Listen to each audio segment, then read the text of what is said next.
Sagana sa seafood ang Pilipinas, kaya tiyak na magugustuhan nyo ang lulutuin natin ngayon. Ito ang seafood salad with citrusy dressing.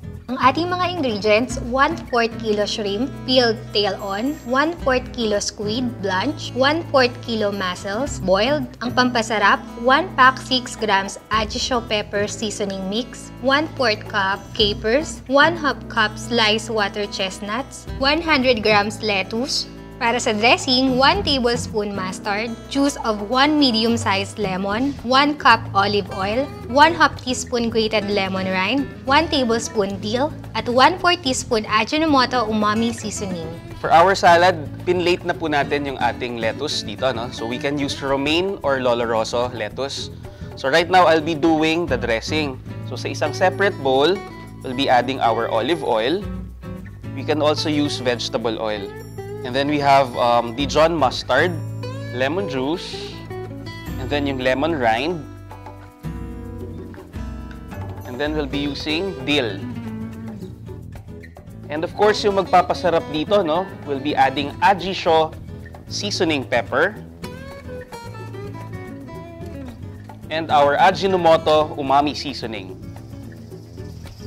So what we'll do, Manel, no, paghahalu-haluin lang natin to. And then we already have here our seafoods. Ano? Nag-saute na tayo kanina ng ating shrimp.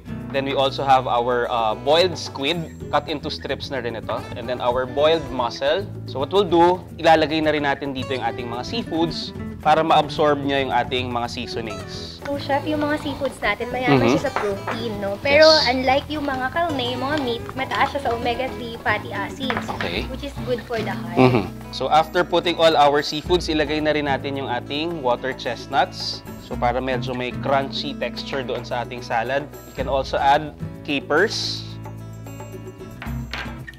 And then we have also pitted olives.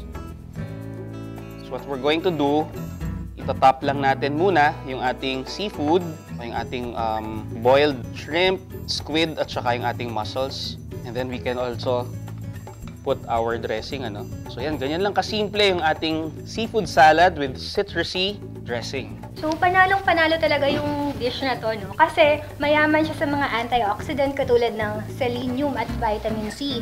Tamang-tama to para sa mga beauty conscious kasi nilalabanan niya yung mga causes ng free radicals katulad ng pagkulubot at pagka-dry ng balat. Ayun. At syempre, Manel, no, at this point, titikman na natin kung pasado ito sa ating panlasa.